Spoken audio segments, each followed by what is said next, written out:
Azərbaycanda balta ilə hücum edən şəxs bıçaqlandı. Qanlı mübahisə, Gəncədə 23 yaşlı kişi bıçaqlanıb. Reportun Qərb bürosunun məlumatına görə hadisə ona xəsarət yetirməkdə şübhəli bilinən şəxsin evində qeydə alınıb.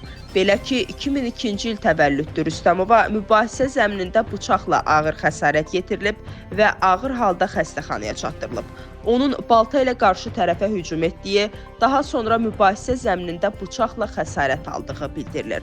Daxili İşlər Nazirliyinin Mətbuat Xidmətinin Gəncə Regional Qrupundan reportun Qərb bürosuna verilən məlumata görə Gəncə şəhər Baş Polis İdarəsinin əməkdaşlarının keçirdikləri müvafiq tədbirlər nəticəsində hadisəni törətməkdə şübhəli bilinən şəhər sakini 24 yaşlı Aşurov saxlanılaraq istintaqa təhvil verilib.